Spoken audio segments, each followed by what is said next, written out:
Ladies and gentlemen, welcome back to the Nothing But Nugs podcast, part of the Elevated Pulse Sports family of podcasts by the fans, for the fans, diehards only. You probably missed us last week. We hope you did at least. But Eric was out of town having fun. And so when that happens in the summertime, there's just not much we can do about it. We just kind of let him have fun. We give me an off evening, and we let you guys go back and hopefully binge on some of our older episodes. But speaking of which, I have Eric here with me today. Obviously, he's back. Eric, how are we doing? How was your trip? Trip was great. Spent a little bit of time on the East Coast, and what a time to be on the East Coast. I can tell you firsthand, the excitement was through the roof. The closer you got to New York, we do have an NBA champion for the first time in 53 years in New York City. So, yeah, that was exciting. A lot of fun, but it brought back a lot of memories from when the Nuggets were able to bring home a championship. So hopefully that's where we can get back to. Yeah, hopefully so, man. That was quite the finals. I mean, 5 games doesn't really do justice to the way that series ended up shaking out. You had a nice up-and-coming, young, athletic, deep Spurs team against a Knicks team that I was kind of surprised only really had they had a phenomenal starting lineup. And then their bench was like Mitchell Robinson and then 3 guards. I was like, what is this rotation? What's going on here? But I mean, I guess honestly, to kick off today's episode, let's just talk about that real quick. What were just some of your general takeaways from that NBA Finals? Ed, I don't know how much of it you got to watch, but yeah, I watched it all. I mean, the Spurs, their time is coming. I don't think there's any question about the fact that Wemby is if not already, he's a future face of the league. He has really separated himself from a defensive standpoint from everybody else in the field. But look, I think in the NBA, to win the championship, you first have to, it just seems like you first have to suffer that heartbreak, that loss. You have to know what that feels like. And we kind of all thought that might happen against OKC in the in the Western Conference Championship, and it didn't. And they were able to get to the finals, but I think they experienced it. The West is going to be a tough road for the years to come. The Spurs looked awfully tough, but man, what a resilient bunch in New York. Every time you turned it on in the first quarter, it seemed like they were down 15 points. And I think I saw a stat that said that the Spurs led for like 74% of the finals. That's pretty crazy to think that they, were basically in command of every game and ultimately ended up being on the losing end in 4 out of the 5. I think, look, I'm not like, I talked a little bit on one of the podcasts. I do like the Knicks. I'm a Knicks fan, but I'm not like some super fan of the Knicks or anything like that. But until I'm proven differently, I guess Jalen Brunson's got to be, at least top 3, but probably the greatest Knick of all time, at least right now, with just the way he was able to perform and close out the finals. I mean, Game 5, what an unbelievable game! 45 points, essentially half of the points for his entire team. I mean, it's been a while since we've seen something like that, and it was fun to watch. Yeah, it's a phenomenal point, honestly. I mean, you need your best players to step up when they absolutely have to. You didn't really see him have the most efficient output in some of those earlier games. But what's the saying that came out of this finals? Everyone's better than Jalen Brunson until it's time to be better than Jalen Brunson. Yeah. So, absolutely phenomenal performance for him when it mattered most. What you really saw in that series was a team in its prime in the New York Knicks against a team with a very bright future, but in their early 20s, essentially, in the San Antonio Spurs. And I'm glad you also brought up the aspect of the heartbreak there too, because we saw that with Oklahoma City also, right? They made the play-in that one year. I think they lost the play-in to like the Timberwolves or something like that. And then a few years later, they just marched right on through to the NBA Finals and win the whole thing. So, it's hard to avoid that as a team. We thought the Spurs might have had a good chance to avoid that seemingly necessary, punch in the gut type of experience. But, it just happens to be the case that no one can avoid it. So, Yeah, tough loss for them, especially. We were really excited for Wemby. Wemby was, I mean, he's just absolutely incredible. Absolutely incredible. But I mean, all things considered, Spurs are set up nicely. They've got good depth. It'll be interesting to see what they do with De'Aaron Fox this offseason. But otherwise, I mean, Dylan Harper, Stephon Castle, and then Wembanyama, they've got a really solid future ahead of them for sure. That's going to cause our Nuggets some issues. But before we get into our Nuggets today, obviously, you've read the title of this episode. It's draft preview day. The draft, believe it or not, is less than a week away. We're at that point in the summer, and there's been a lot of talk about a lot of different things the Nuggets could potentially be doing in this year's draft. Obviously, they have a lot of needs, a lot of things to address.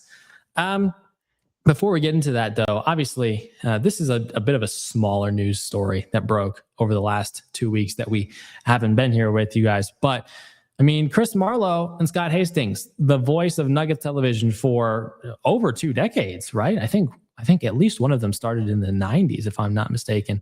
No, yeah, you're spot on. I mean, Scott Hastings, I mean, as soon as he retired from being a player, he jumped right in. He was doing Broncos and Nuggets games back as far as 1993. And then, you know, Chris Marlowe's really been the only play-by-play color guy since Altitude was brought on the air. I mean, 22 seasons, I think 21 of them, they were together kind of as a duo. So, yeah, I mean, look, things are changing. You know, there's probably going to be some other things that change along with this Denver Nugget team. It'll be interesting to see who they get to, you know, call the games. You know, I think they have some people who are kind of waiting in the wings. I think Katie Winge might be a name that we see, but I really don't know. So it'll be interesting to see. It'll be different for Nuggets fans. We're going to have a completely different sound and feel for the team next year when we're all watching on Altitude.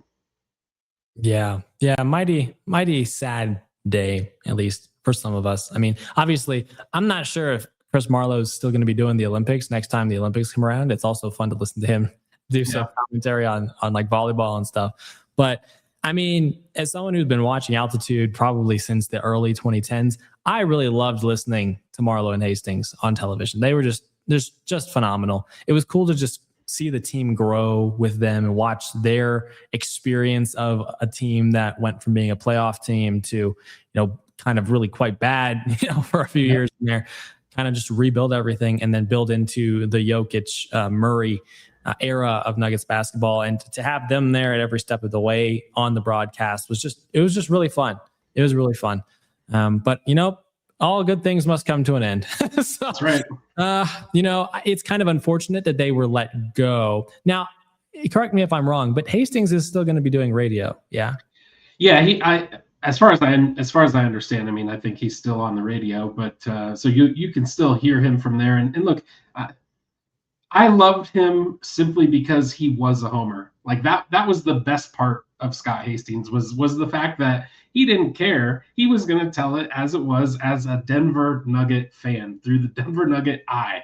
And that's what, I mean, I think that's what a lot of fans liked with Scott Hastings. If there was a bad call and it went against the Nuggets, he would be the first one to say that was a terrible call. So I think that's kind of what we all loved him for. He would tell the corny jokes, you know, in the post-game interview when he would tell the guys he would buy them dinner on the plane and those types of things. You know, he was just very well liked in the clubhouse. And so it is definitely a sad time to see him go, but glad we're still able to hear him on the airwaves here in Denver. Yeah. Absolutely. So it'll be interesting to see who the new team is, but they'll probably do a pretty good job, I assume. I don't think Katie's doing play-by-play. I bet Katie is probably up there in the list of people who's going to be doing color going forward. It'll be interesting to see who the new play-by-play person is. Hopefully it's someone who's younger and can be with this team for the next 20, 25 years like Marlowe was, you know? So interesting stuff. But yeah, we figured we'd note that, obviously, as Denver Nuggets diehards. We notice these things. We appreciate the commentators who we're watching on a regular basis. So shout out to Chris, shout out to Scott, shout out to Chris Dempsey too. I know we kind of missed him, but he's also not coming back to Altitude Sports. Unfortunate, but yeah, it's just tough that that's the way that went down. But that aside, I think it's time to move into some more exciting stuff, more anticipatory stuff. Like I said, the draft is coming up quick. And I mean, there's been just so much news over the last week that we could just dive right on into. But I'm kind of curious your thoughts on this. So obviously, the Nuggets, as it stands, have the 26th overall pick in the first round. I'm personally not planning to do much talking about the second round. I really don't know some of those prospects who are going to fall that far. And so I know the Nuggets have a late 40s second round pick. Is that correct? Something like that. 46, I think, 49, I think 49. Yeah, something like that. So, I mean, I don't think we're going to talk too much about that. The first round will be very, very interesting, though, because as I'm sure many of us have seen on social media, there's just so many different trade packages, different scenarios where you could see someone like a Christian Brown or a Cam Johnson being sent out and a first round pick being a part of that deal, whether it be to try and get someone to take Christian Brown's contract, which is a really bad contract, or maybe send someone like a Cameron Johnson and someone else like a Zeke Naji who has like $8 million on his contract away, but throwing in that first round pick to make that type of a deal more reasonable, so to speak. So, I mean, as far as that's concerned, at the outset, do you want the Nuggets to get rid of their first round pick prior to the draft or at some point on draft night to the point where they don't have a first round pick at all? Is that something you'd be in favor of or no? I go back and forth on this because look, I do think that the Nuggets in certain positions, they need to get younger and they need to have talent. And first round talent, this draft is absolutely loaded. And there are some really, really good players that you can get at that 26th pick. I'm excited for a couple of the players that could potentially fall to the Nuggets at that spot. So look, I agree. Maybe if we're able to move away from a Christian Brown contract, or maybe if it's the right piece coming back to us. But look, I've said this in previous shows. I don't really want to trade a first round draft pick to anybody in the Western Conference. I just don't.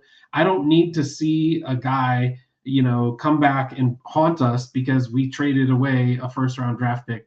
That's just not what I want to see. So if we can move somebody to the Eastern Conference, maybe I would be okay with it. But I think for the most part, this draft is just so deep and so talented that I would like to see us hold on to that pick and make a pick. Yeah, I think I agree with you. At a minimum, I think I would like the Nuggets to have a pick in the first round of the draft, whether that be at 26. There's been some speculation or some news that the Nuggets might try to trade up with one of the teams in like the teens who has multiple picks in this first round. Among those teams, I think there are 4. Maybe there's more than 4, but the ones that come to mind initially are Oklahoma City, Charlotte, the Grizzlies, and there's one more team. There's one more team that has 2 picks in the first round. Oh, the Spurs. The Spurs also have 2 picks in the first round. So, I mean, there are 3 Western Conference teams there, but if there's an opportunity to move up in the draft, is that something you would want the Nuggets to consider with any of those 4 teams, given that those 4 teams are probably the most likely to try to move off of maybe one of those picks to get maybe an upgrade positionally somewhere else? Yeah, I mean, the team that I kind of highlight is probably Memphis, or maybe even OKC. I really hate to do deals with OKC just because Sam Presti is a phenomenal general manager, and I just feel like with some guys, they just always get the better end of a trade. So he's probably one I don't want to trade with. But I feel like the Hornets are a prime spot. The Grizzlies are kind of a prime spot. If you could land somewhere in that 14 to 16 range, and move off of a Christian Brown contract, I think that's definitely something the Nuggets should consider. Or if it's a Cam Johnson you're moving away, whatever that deal might be, I think those are certainly things that should be on the table, and they should be looking at. Now, I will say, I think, if I'm not mistaken, I think the draft is Tuesday.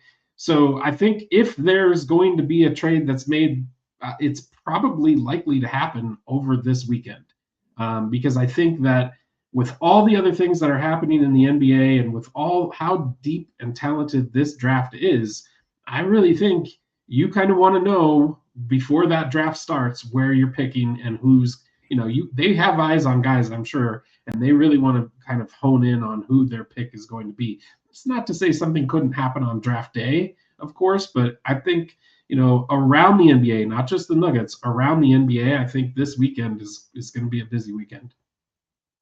Yeah, some pre-draft trades might get done. You always love to see those. As for those 4 teams, let's just talk about Charlotte, right? Because they're the one team that we'd both be okay with, relatively speaking, making a trade with the Denver Nuggets in the first round. They have picks 14 and 18. Now, with that type of a deal, I mean, I doubt that they need another guard. Right, they seem pretty solid with guards. I think they even selected a guard in last year's draft. So getting rid of Christian Brown in a trade with the Charlotte Hornets doesn't seem terribly likely. That would probably be more so a Cam Johnson type of trade. And Denver Nuggets on Sports Illustrated made this potential recommendation. Some type of deal like this. What would you think about a deal like this? The Nuggets swap Cameron Johnson and the 26th overall pick with Charlotte for the 18th overall pick and Grant Williams. What would that type of deal in your mind do for this team? Is that something you like, something you don't? I mean, I don't know Grant Williams' contract situation off the top of my head. I would assume he probably has more than just the 1 year left, which I know that's what Cam Johnson has, is just 1 year left. But Grant Williams is a guy who has shown that he can play in the NBA. He's kind of a versatile big. He can play a couple of different positions. And he's been on winning teams before. So I think he knows what it takes to win in the NBA. You also kind of move up from, you move up to, what'd you say, the 18th pick? Yeah. So I think that, that anytime you can get closer, because look, there are guys like what the lottery is the top 14. There are guys that are just right there on the border of lottery or not lottery, but they're still guys that can push a team like the Nuggets, maybe push them, to over the edge, I would say, like push them a little further. When you get some new talent in, that could make or break a season. Because look, the Nuggets are in in my opinion, they're in win now mode. They're not. This draft should not be spent trying to find a developmental piece. You've got to find a guy who can come in, probably going to be off the bench, which totally fine with, but come in off the bench and be a contributor, not just be a guy that comes in and, gets 6 to 10 minutes. We need a guy who's going to come in and make an impact. And I think the closer you get to that kind of fringe of being on the lottery edge, you're more likely to find one of those types of guys.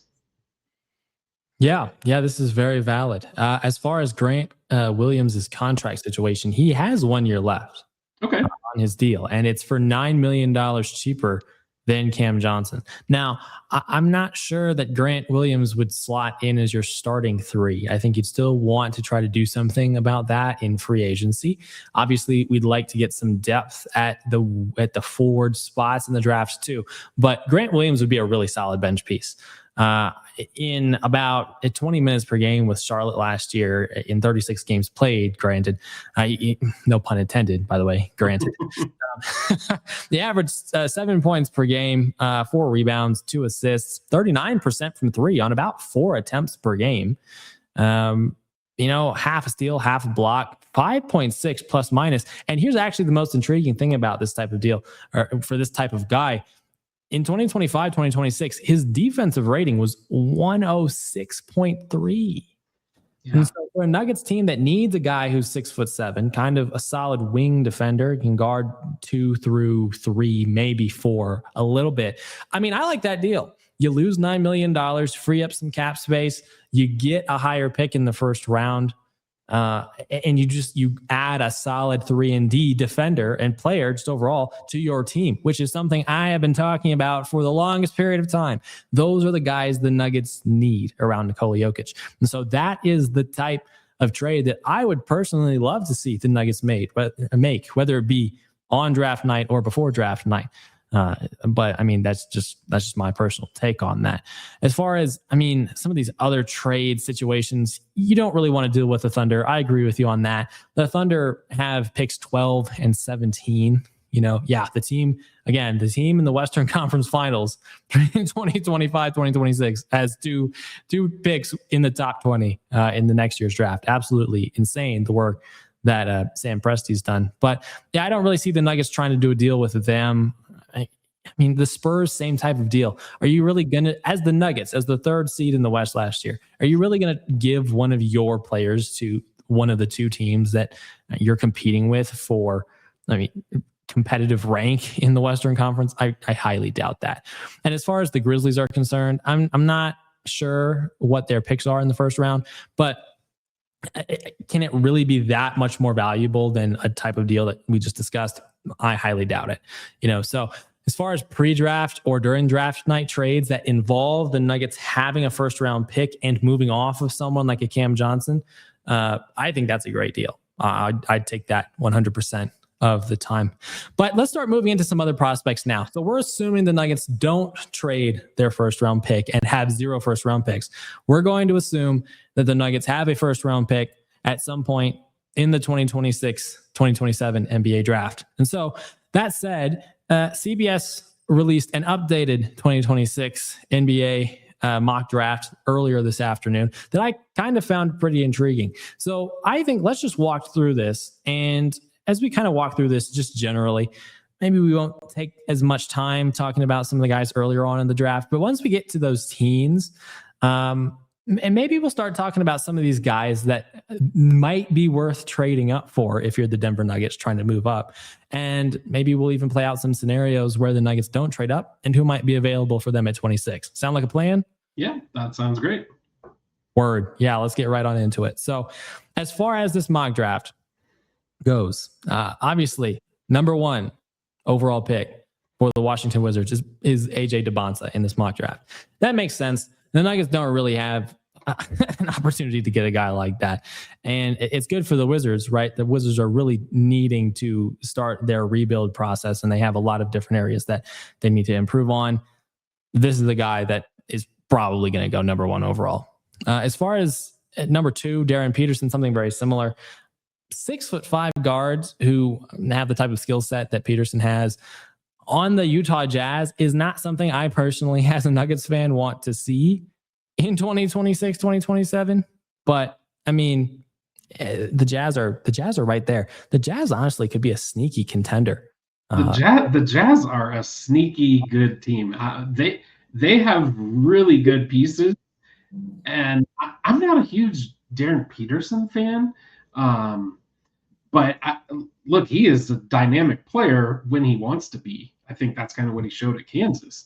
But yeah, man, Utah, that's what makes the West so scary. You've got teams like Utah who weren't obviously in the playoff position last year, that they could be like a year away, and then boom, they're right there competing, with the likes of the Nuggets for a top 5 seed. I think Portland is very similar, where they looked pretty good in the playoffs.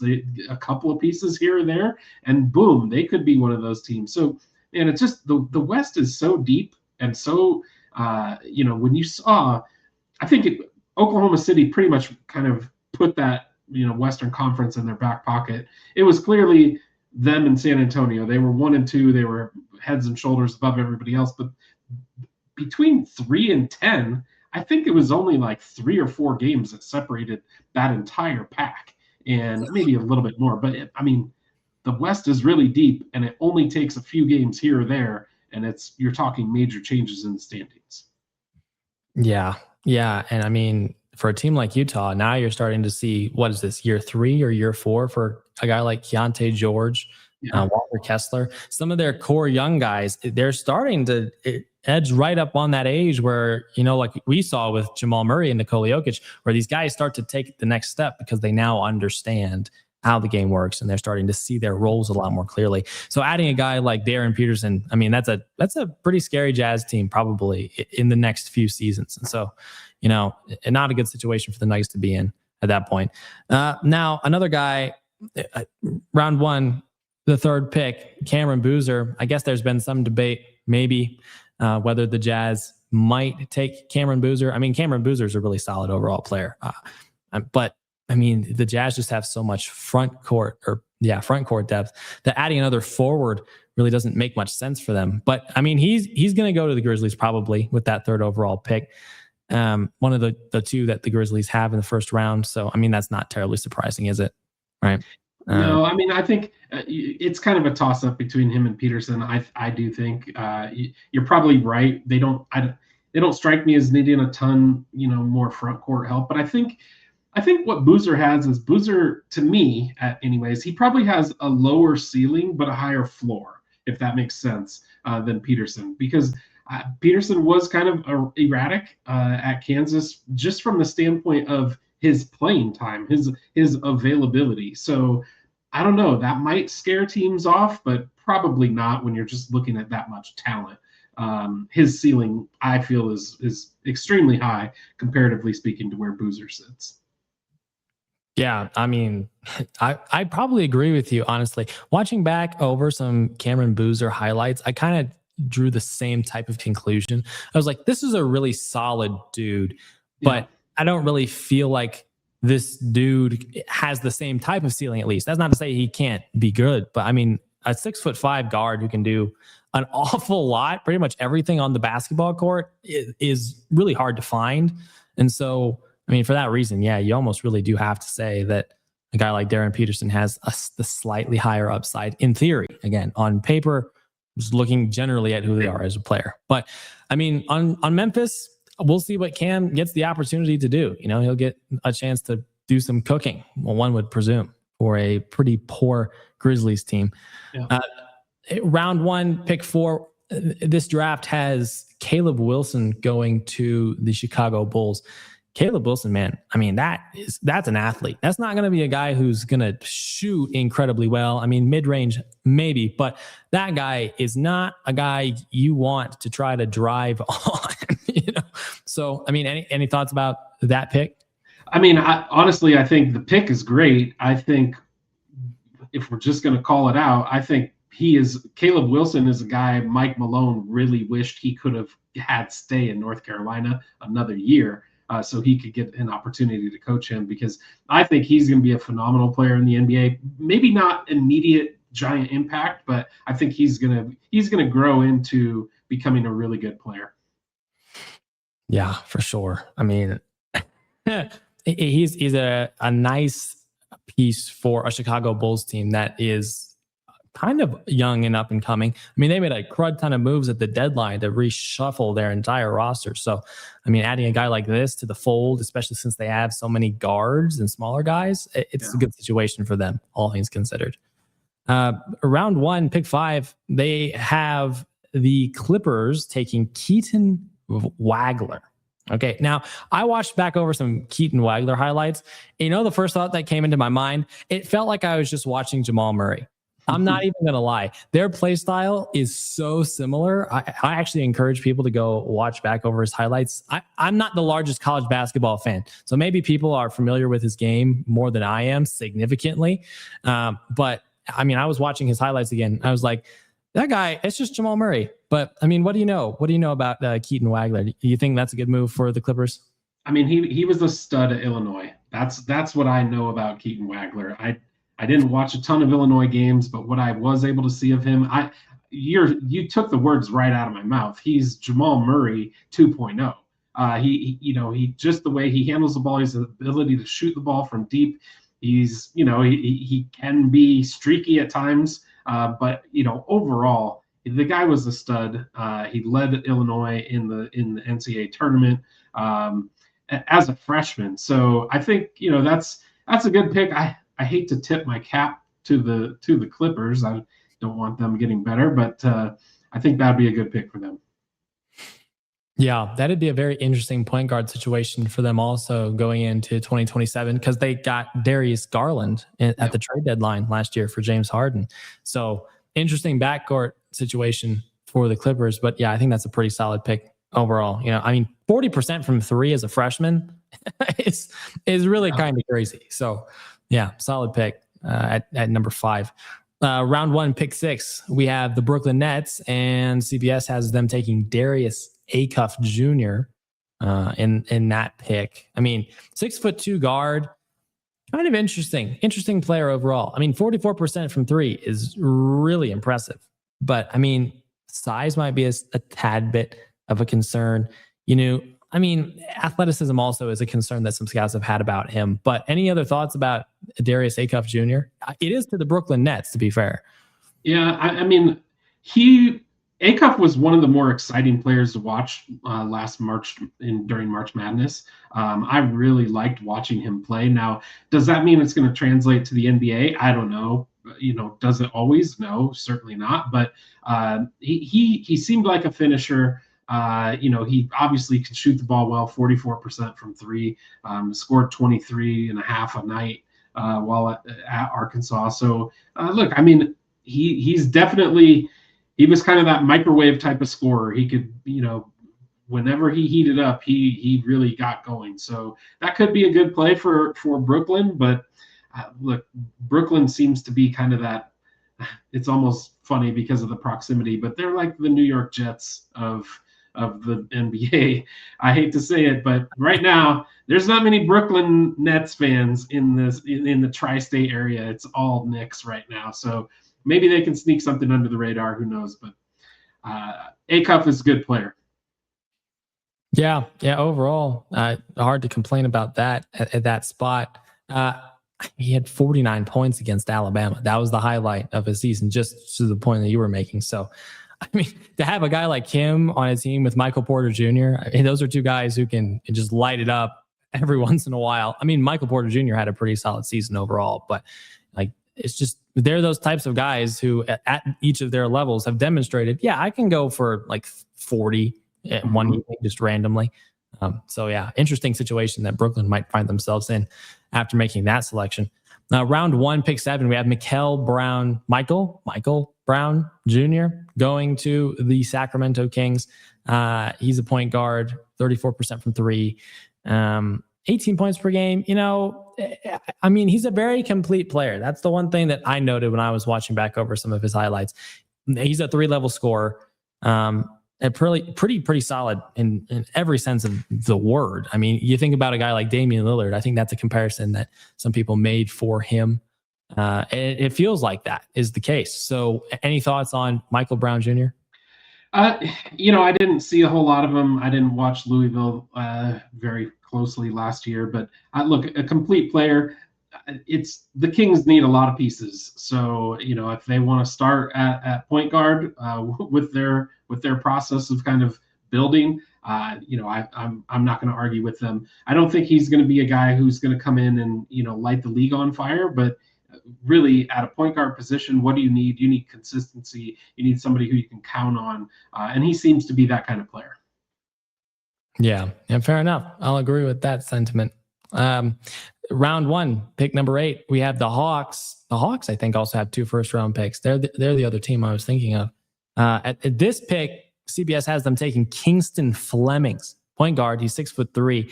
I watched his highlights a little bit earlier today. I was like, this guy is really pretty impressive, all things considered. Just, I mean, yeah, very, very interesting player.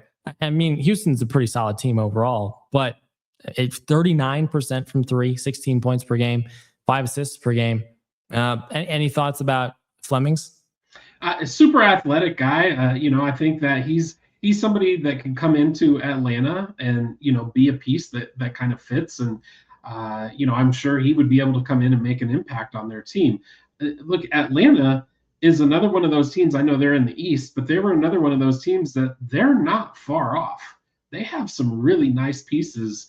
And, you know, Atlanta was one of those teams where, you know, if we could, I'm glad you mentioned that they have 2 first-round picks. If we could work a deal with Atlanta, there's some nice pieces that I would be consider if the deal was the right deal. But look, I think he's a great pick. I saw some arguments there back and forth on do they go somebody like a big, or do they look at more of a guard type guard role? He's obviously a point guard, so I think this could be a great fit for Atlanta.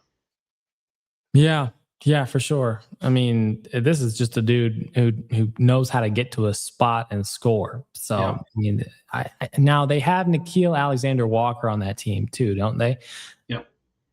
Yeah, but I mean, Dyson Daniels, as far as I know, never been a really consistent shooter, and so to have a guy who can create shots at one of your guard spots is super valuable. So I can totally understand the decision to draft a guy like that at that pick. Round one, pick number 9, Braden Burries. Another very similar type of thought from me. He'd be going to the Dallas Mavericks at this pick. He's a shooting guard, 6'4", 39% from three. Here's another just dude who's super tough, super well built for a modern 2-guard type of position. He can create shots. Thoughts about Braden Burries? Him and Kingston Flemings are like one and the same. They're very similar game style or style of gameplay. Really similar height, weight.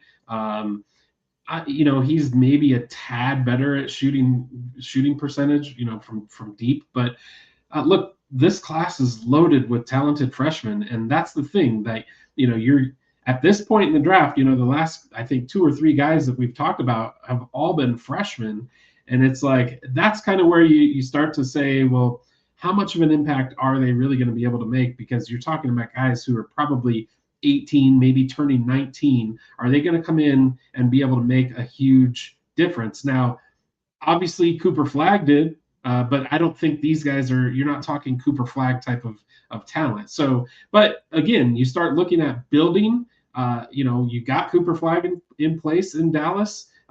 He's a great centerpiece to kind of build around. They've got the bigs. It seems like they have a couple of pieces there. So maybe adding a point guard to somebody who can bring the ball up to back up Kyrie Irving, I think is probably a smart choice. Yeah, for sure. Yeah, I mean, it never hurts to have another big guard who can shoot the basketball and shot create, right? So, especially with Kyrie Irving having injury issues historically and kind of just getting up there in age. So, yeah, for sure. Solid. I agree with that. Round 1, pick 10. This is the Milwaukee Bucks taking Nate Ament, 6'10". This is a guy who's another freshman, another forward. Now that we're seeing, he's not a guy who's gonna light it up from 3, but I mean, really solid finisher in the paint. Solid enough defensively. Any thoughts about Nate Ament, especially if the Milwaukee Bucks decide to make a Giannis trade at some point this offseason? Yeah, I mean that's going to be the key, right? Because I do think Giannis is probably on his way out. At least that's everything kind of points to that. But we've all seen that in the past with Giannis too, where he ultimately didn't end up going anywhere. But I think I'll put it this way: if Giannis were to stay, then Nate Ament finds a perfect place to sit and learn from one of the better bigs that we've seen in this league in a long time. If Giannis leaves and he's kind of thrust into having to deal with maybe more than what he should be able to or should have to take on, then I don't know that everything works out. He is kind of that risk reward type of player. So we'll just have to wait and see what happens with Giannis and if that falls into place for Nate Ament. Yeah, I guess we will. There's some also speculation that Brooklyn might try to snag him with their first overall pick in what was that? Did we say it was 6 overall? So, I mean, Brooklyn is another one of those teams that's just trying to add depth. Maybe they snag him, but at a minimum, yeah, if they don't make a Giannis trade, then the Bucks would be a great place for a guy like this to go and just learn and come off the bench and become a solid NBA player on. Solid situation for him. Round 1, pick 11. We have Adi Mara, something like that. He's a center. They have him going to Golden State. He's 7'3", 260, played for Michigan. And now I watched his highlights back again. And I thought, Keaton Wagler was very Jamal Murray-like. I thought Adai Mara had the Nikola Jokic spin package and post-up package pretty much locked down, with the ability to dunk and be a rim threat off of lobs and such. But any thoughts about that move? I actually really like that move for Golden State. I think that's one of the best picks so far. Selfishly, I found myself kind of cheering for Michigan as the tournament went on. I just liked the way they played together as a team. And there were two guys on their team who I really fell in love with, and Mara was one of them.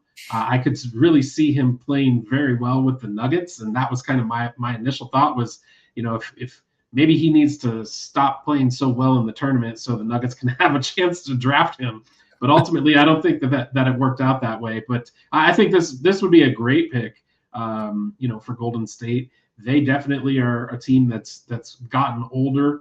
They have the need for they have a lot of needs, I think, a lot of positional needs. But look, this is a guy who can come in, I think, pretty much right away. He's going to hold his own on defense just because of his size and his ability to finish at the rim with not to your point. I mean, he obviously is going to be a dunker, but he had a nice touch when he was at Michigan. So doesn't shoot the ball from three terribly often. I think he was a 30% 3-point shooter, but I think that was just on limited attempts. But look, he's a guy who I could see 5 years from now kind of being like almost like a Rudy Gobert type of player, for Golden State. Yeah, well, I mean, at that size, he's coming into the league already with an advantage defensively, even though he's not necessarily the most athletic dude. I mean, 7'3" with a solid wingspan. Did I see his wingspan here? Oh yeah, no wingspan, but 9'9" standing reach. Yeah. In a league where you're going to have to contend with Wemby for like the next 15 years, presumably, it would be nice to have a guy like that on your team, So especially for Golden State, as they're considering probably a rebuild at some point in the next few years with Steph coming up on retirement. Round 1, pick 12. All right, now here's where we find, I think, the first interesting guy that I've seen some people suggest that the Nuggets should maybe try to trade up for if they can. Morez Johnson Jr., also from Michigan. So back-to-back Michigan picks here. He was a sophomore, 6'9", 250, 34% from three, but really solid on the defensive end. The way CBS describes him is an enormous athletic and dirty work menace, quote unquote. So, I mean, what do we think of this type of move for the Nuggets? I think it fits part of what I'd be looking for if I was the Nuggets, but not entirely the whole thing, or as much as maybe you'd be able to get with a better type of deal or in a different position in the draft with a different player. What do you think? What do you think about Morez Johnson Jr.? Yeah, I said I fell in love with two Michigan players, and he was the other one. I looked at him as being somebody who could, assuming the Nuggets move away from Aaron Gordon, he could be a guy who comes in and plays that Aaron Gordon type of role. Or even if they didn't move away from Aaron Gordon, he's a guy that can come in and play backup to Aaron Gordon, as Aaron Gordon kind of ages. But I love his game. I think, he's a guy who just has improved the 2 years that he was at Michigan, he improved. And then, when the season initially ended and kind of NBA mock drafts were a thing, and, I was looking at it, actually, Morez Johnson Jr. was one of the guys who was kind of in that slotted 29 range for the Nuggets. Then they had the draft, the pre-draft camps and the workouts and things like that, and he just skyrocketed.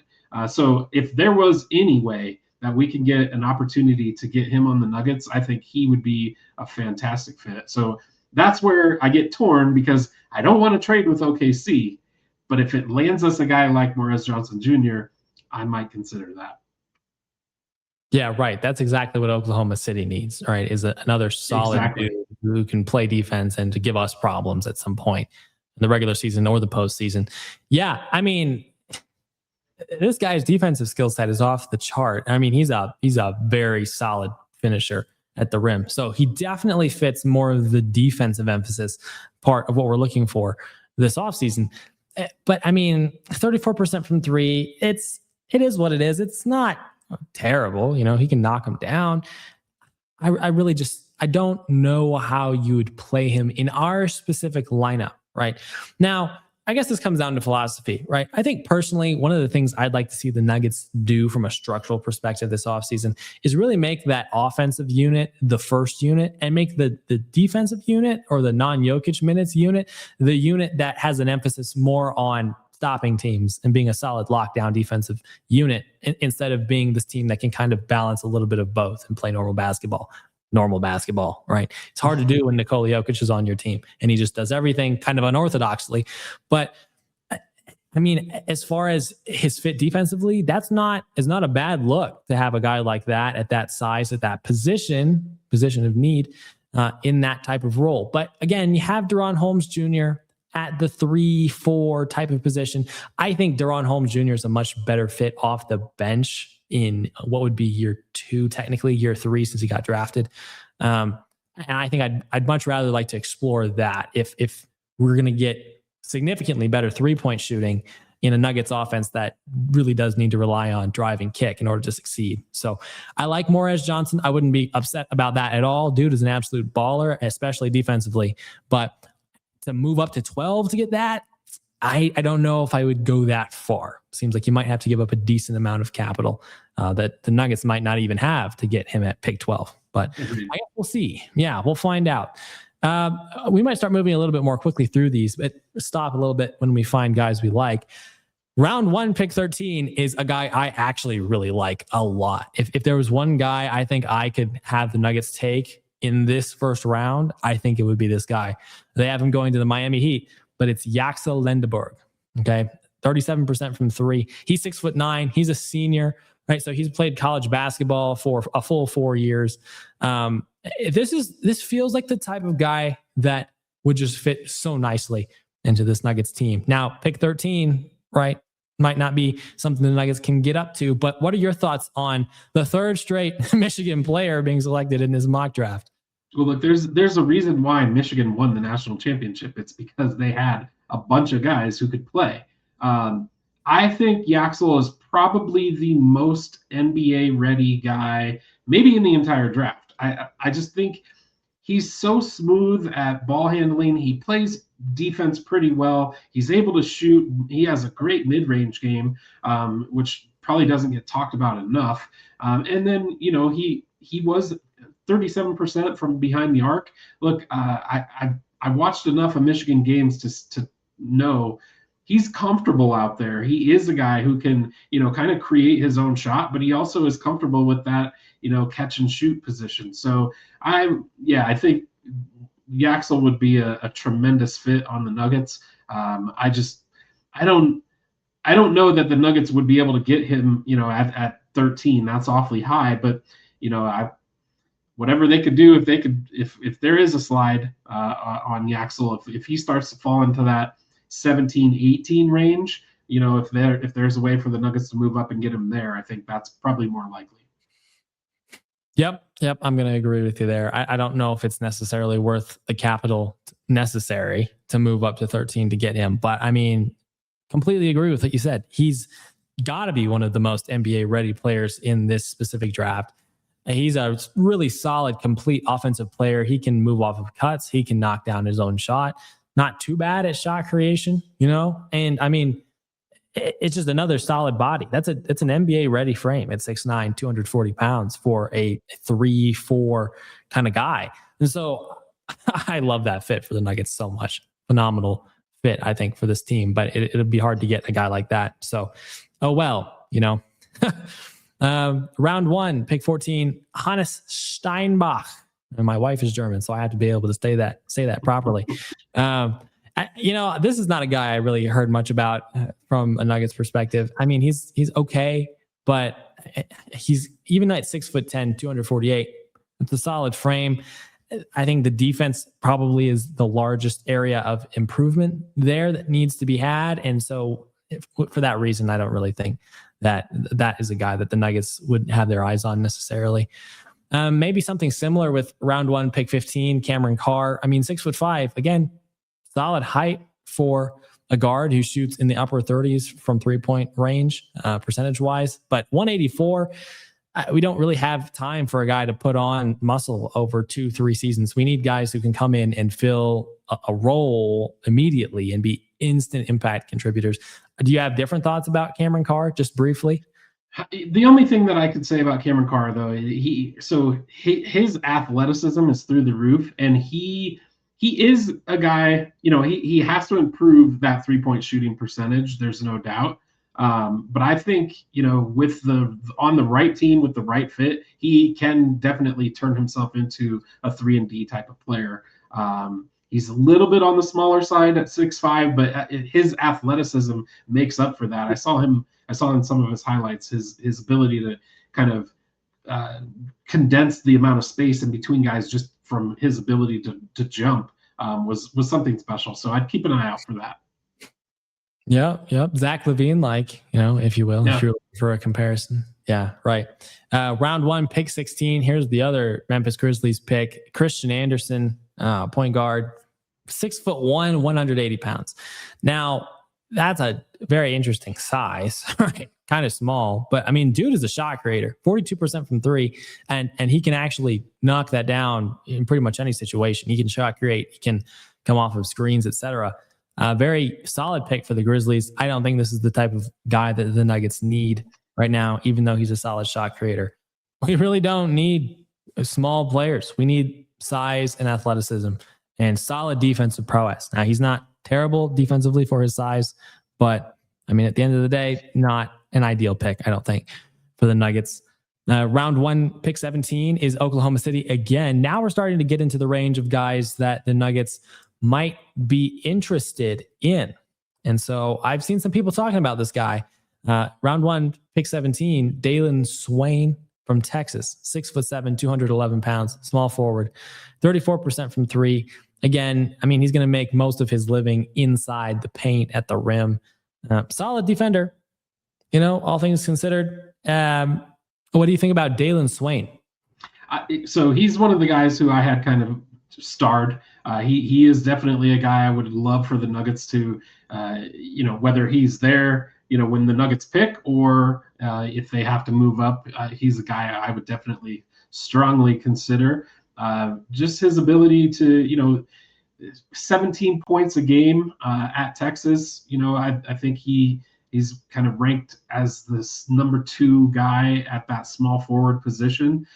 Look, if we're talking about a guy, maybe having to come in and fill a Cam Johnson type of role, you want to see that 3-point percentage a little bit higher. Clearly, if you're looking at somebody for the Nuggets who's, they're going to rely on a small forward to be able to shoot the ball. But he is a guy I think who, could potentially grow into that position. Yeah, he probably could. Now, at Xavier, before he came to Texas, he was definitely more of a defense first guy. And so we've talked about this before. The Nuggets need those types of guys on this team. At 6'7", 211 pounds, he's not going to be a 3, right? So this is the type of guy who's probably coming off the bench to be a defensive stopper at the 2 primarily. Yep. Maybe at the 3, maybe on a guy like SGA, right? If you need to give some guys a break and you need to throw a sizable guard out there to go deal with him. The jump shot is very interesting. It doesn't look the prettiest. And I mean, obviously 34% from 3 is not incredible, but all things considered, if the Nuggets really wanted to go defense first, if that was their philosophy in this draft, and this guy happens to fall farther than this, then I wouldn't have an issue with it. But I don't think I would trade up for a guy like Dalen Swain. There's just too much need for developmental work for him that the Nuggets don't have time for. And we kind of saw this with Christian Braun, right? Very similar, generally, very similar type of player. Defense first, makes a lot of his living inside the paint, similar size. And I mean, this is going to be year 5 for Christian. He got that massive extension. He still has not developed a consistent jump shot. No. And so the Nuggets don't need another type of player like that on their team. I would not trade up for Dalen Swain, but if he fell to the Nuggets pick at 26, wouldn't have an issue with it. a round one, pick 18, Alan Graves. I think I heard someone briefly mention Alan Graves as a guy that the Nuggets should consider looking into. I mean, 6'8", 225, 41% from three. They have him going to the Charlotte Hornets. This is that pick 18 that the Nuggets would theoretically get in some world where that Grant Williams, Cam Johnson trade that we talked about earlier gets made. I don't think there's a ton to talk about here. I mean, I like the fact that he can shoot the three really solidly. But I mean, the only thing that stood out to me is the kid played 23 minutes a game and threw up 12 points a game. So, that's pretty good efficiency. So that's just something to kind of keep in your back pocket. I think a lot of scouts liked him probably more than fans liked him, if that makes sense. Mm-hmm. Yeah, pretty solid with steals and blocks, right, is what's noted here as well.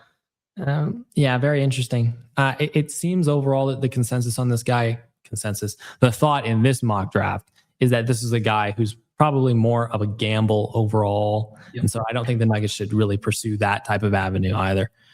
Now we start moving into the later picks. All right.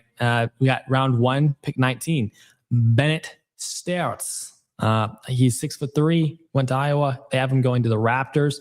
Look, here's a guy, I watched his highlights. This guy has a really nice jump shot. All right. But I think he's in a very similar position that a Christian Anderson is in, where it's just like, you're a little bit too small for what the Nuggets need. All right. 6'3", 190. Yeah. I mean, is this going to be your backup point guard? Is that the deal? Like, the Nuggets would really only have to draft him to fill that type of role. Right. I don't really see this being a terribly high value pick for the Nuggets, even though the skill set for the guy is really solid for some other team. Is that something you would agree with? Yep, I totally agree. I mean, is he a guy that can probably come in and play a pretty solid backup point guard role? Absolutely. Is that what the Nuggets need? I don't think so. Yep. I'm going to completely agree with you there. But on the Raptors, theoretically, that would be a pretty solid situation for him. Very interesting. Now we're getting into some picks. There are some guys here that I think the Nuggets should consider taking if they were to stay at 26. So I'm curious to hear your thoughts on them. One of those guys is the guy who they have mocked at round one, pick 20 here to San Antonio. Yeah, the Spurs. Jaden Quaintance, center, 6'9". I think I saw somewhere say that he's about 6'10", 255. He's not a shooter at all, but let me tell you, this guy is an absolute menace defensively. Right? I mean, they say here, this guy might be one of the best, if not the best, defensive prospects in the entire class at the 4-5 position. What do you think of a guy like Jaden Quaintance? Look, my issue with Jaden Quaintance is the fact that you're going to get essentially nothing from him. I shouldn't say nothing, but it's going to be very minimal on the offensive side. So this goes back to your point earlier. If you're okay with taking a guy where you're not going to get anything, 5 points or less a night from somebody, but you need them to come in and just play a defensive stopper role, then I think, okay, that's somebody who you can look at. But I think, to me, I think the Nuggets still need to find somebody who has the ability to shoot the ball, to space the court. And I don't think that he does that. Now, whatever team he goes on, they're going to be able to stop the ball, from going in. That he plays that type of defense. But I just don't know that it's the right fit right now for the Nuggets. Yeah, interesting. Fair enough. My thoughts on this are as such. I think it's been a while since the Nuggets have tried, if ever, even, right? If you think about, I'll start here. If you think about the backup centers that the Nuggets have had over the last 10 years, right? The top guys that come to mind are Yusuf Nurkic, Mason Plumlee, and pretty much Jonas Valanciunas. That's it. And so when you look at those three guys, I mean, do any of them really seem like they fit in one category, either offensive focused and like pretty successful at it, or defensive focused and pretty successful at it? I don't necessarily think so. I think they were just solid all around. I think you saw that mostly with Mason Plumlee, right? A guy who could roll to the rim, play pretty solid defense. We saw it a little bit with Jonas Valanciunas last year. solid offensively, burly presence inside defensively.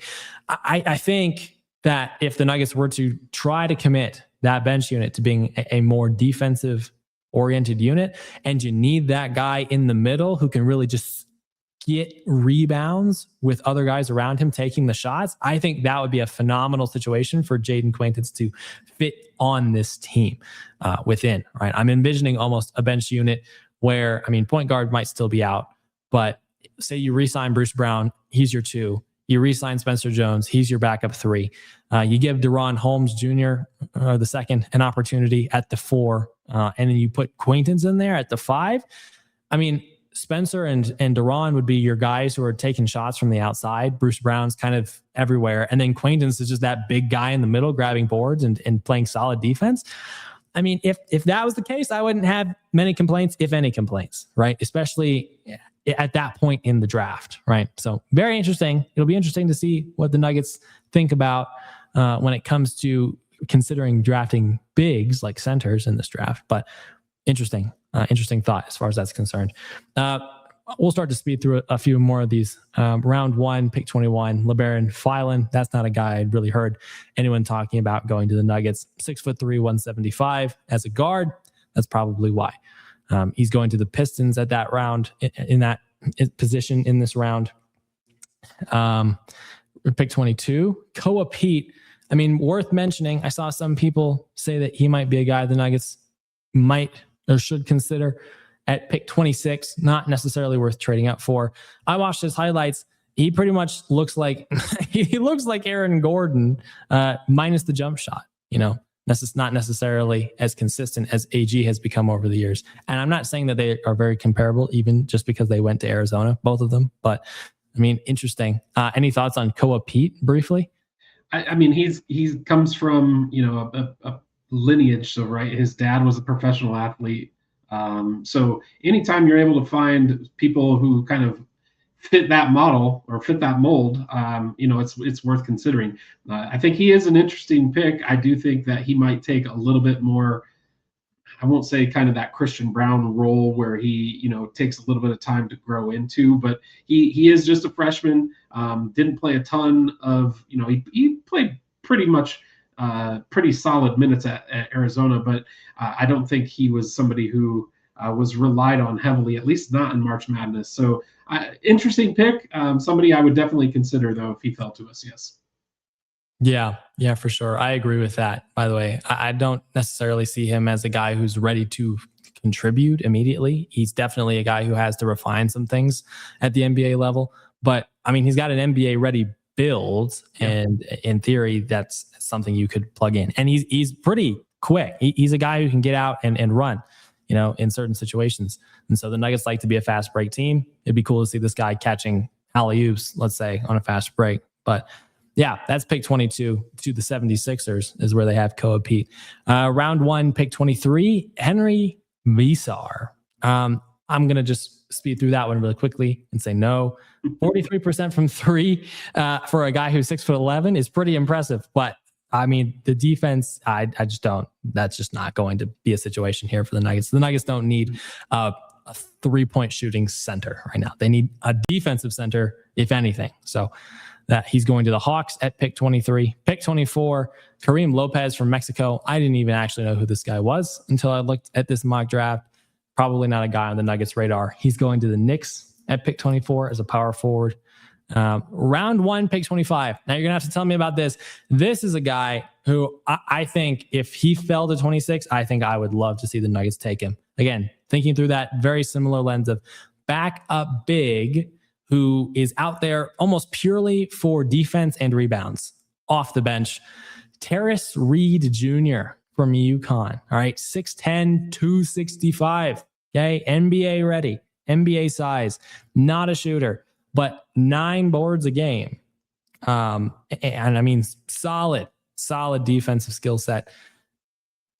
Is that the type of guy that you could see potentially in a situation where the Nuggets decide to make the bench unit the very defensive heavy unit? This is the center, at least for me, who I would be drooling over if I was the Nuggets, and we're just pretending we're staying at 26. We're not moving. If Terrace Reed Jr. falls to the Nuggets and they don't run immediately to the board and draft him, I don't know what they're doing. I know it was against a much smaller team, but opening round of March Madness, he had 27 rebounds and 32 points, something ridiculous. That's the kind of guy I want on my team. He plays really good defense. He's a big body, can go out there, get rebounds. He was just a beast on the offensive rebounding glass.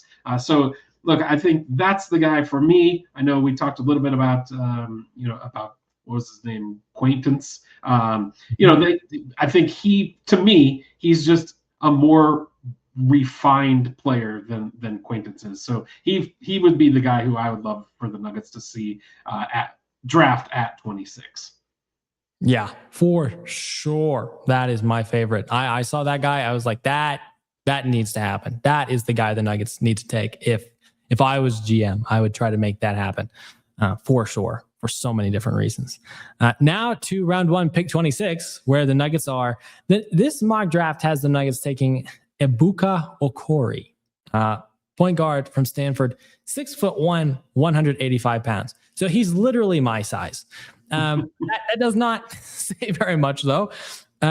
He's got like a 6'8" wingspan. Okay. So long arms. And I mean, dude's a pretty solid shot creator. 35% from 3 doesn't necessarily look the most incredible, but I mean, you take a look at some of the shots that the dude was creating at Stanford and you're like, oh, okay, then yeah, there's some potential there. But again, I don't need the Nuggets taking small guards. We don't need that. That's not a positional need. That's something we could patch a different way, especially since Jamal Murray already plays an awful lot of stagger in David Adelman rotations. So, I mean, backup point guard, this specific type of backup point guard, I don't think so. Would you be in a similar position? Do we need to draft another Jalen Pickett? I'm not putting him down. I'm saying like he's a solid NBA player, but I don't think we need 2 of them on our roster. Yeah, right. Yeah, I would agree. Okay, round 1, pick 27. Chris Sanak Jr. is going to the Celtics in this mock draft. Yeah, that's fine. Fair enough. These are guys that the Nuggets theoretically would have an opportunity to take. I don't necessarily. I mean, even though he has a 7'5" wingspan. 33% from 3. He's another one of those guys who seems like he has a lot that he's still refining with his game. It shows up on the highlights that I watched too, offensively and defensively. So the skill set's there. The Nuggets don't have time for a project, I don't think. Agreed. So yeah, round 1, 28, Malik Thomas from Arkansas, 6'3", 190 pounds, 42% from 3. But again, small guard. So this is the spiel that we've already talked about multiple times in this draft. Probably a pretty promising young player, not a guy who the Nuggets need at this point in time. Now, round 1, pick 29 is about the only other guy that I think I might be interested in. Now, we've talked about a few guys who kind of fit into the more 4-5 type of role. Joshua Jefferson is projected to go here to the Cavaliers at pick 29, 6'8", 246 pounds. He's a senior, so a lot of college experience, 35% from 3, not necessarily the most athletic guy, but when watching him, I felt like I was watching a guy who could succeed in the Nuggets offense. Very much a 3-and-D type of player. He has those type of instincts, and he's another one of those type of guys like Lendelberg who feels like a very NBA-ready player, especially in a bench capacity. Of all capacities, right? What are your thoughts on Joshua Jefferson? Yeah, I loved him this last season at Iowa State. It was really heartbreaking to see him get a sprained ankle 2 minutes into the opening round of March Madness. I thought Iowa State had a team that could make some noise, and they lost their best player essentially 2 minutes into the tournament. So that was kind of a bummer. But I think that was just kind of he rolled his ankle, he stepped on somebody's foot. It wasn't something that you're ultimately concerned with, is he injury prone? It was kind of more of a freak type of thing. But he reminds me, you talked about Grant Williams. He reminds me a lot of Grant Williams type of style of play, but I think He's a little bit bigger, a little bit more physical. So yeah, I would not be upset if the Nuggets ultimately drafted, Joshua Jefferson. I think he is a guy who could come in and contribute to this team. Yeah, absolutely. I completely agree. Like I said, I watched this guy and it felt like I was watching a guy who was just built for Nuggets basketball. I mean, high IQ, solid passer. He fits in the flow of an offense really nicely. And again, defense for a guy who's like 6'8, 246, probably come off the bench at the three. There's a situation I think maybe where you might not even have to re-sign a guy like a Bruce Brown, because then you just slide Spencer Jones into more of a 2-guard role at 6'6". Then you bring in Jefferson at the 3 and then Deron Holmes at the 4. And that's a pretty solid 2 through 4 coming off your bench if you're the Denver Nuggets. I would have very few issues with that situation. And then round 1, pick 30, Isaiah Evans, shooting guard. They have him going to Dallas. 6'6", solid. I mean, 36% from 3, decent. 186 pounds. No. So yeah, not the type of guy the Nuggets are looking for in this draft. But I mean, we've come to the end of this discussion. I think those are our general thoughts on the draft and some of the guys that we think the Nuggets should take. Just to summarize this episode, give us your top 3 prospects in order of your favorite that you would love the Nuggets to draft reasonably, to your third favorite in that general order. And we're just assuming we stay at 26, or are you saying we could move up? I mean, if we're just staying at 26, in order it would be Terrace Reed Jr. He's number 1 guy who I hope falls to us. I just love his game. A guy we didn't talk about, Zuby Ejiofor out of St. John's. He would be another guy who I would really, really consider at that spot. He was the Big East Defensive Player of the Year. He was a senior. He averaged about, I think, 17 and 8, somewhere in there. Definitely a guy who I would strongly consider. He's not going to be a stretch the court, not going to knock down threes, but he's going to play defense for you. So talking about that kind of second team. And then, maybe if I'm looking at a third, you could roll the dice. Obviously, I don't think Morez Johnson Jr. is going to fall to us. So you could roll the dice on one of the guards. Even a Joshua Jefferson, I wouldn't be upset with that as well. Yeah, solid. I think my top 3 in this order, obviously number 1 for me is also Terrace Reed Jr. That's just, I mean, dude, we need to just commit our backup center role to something. And I think at this point, it's clear that needs to be a guy like Terrace Reed. He was just solid physically, offensive rebounding, defensive presence, defensive skills. Number 1 for me for sure. Number 2 for me, I'm going to say Joshua Jefferson is number 2 for me, especially at pick 26, where he's probably going to be available, one might assume. Like I said, I mean, I watched his highlights and I felt like I was watching a guy who would fit really nicely into a Denver Nuggets system.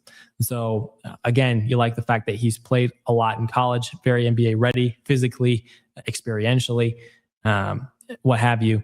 And then number 3, I think I'm going to throw Jaden Quaintance in there. Number 3, again, a guy who's very similar to Reed, a little bit smaller, but I think to me, it just depends on which of those 2 bigs is available at that position, assuming the Nuggets don't want to go with a guy like Joshua Jefferson. But for me, Quaintance is right up there. I do like that defensive presence that he has. And I think it's worth selling out for that at the backup center spot when everything we've tried at the backup center spot over the last decade really hasn't borne a ton of fruit, let's say. So those are my thoughts.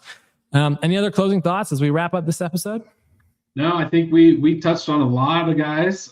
Look, there's a reason why all these guys are, in the NBA draft, right? They all are good. They all have talent, but you see so many of the guys who are expected, who they get drafted based on talent alone, and then they just never pan out. And so really for the Nuggets, I think this is a really big draft. I know we didn't talk about the second round, but I think there is still some additional talent that they could land in the second round, even maybe even move up in the second round to try and get one of those guys who are kind of, borderline end of the first round, early second round type of guys.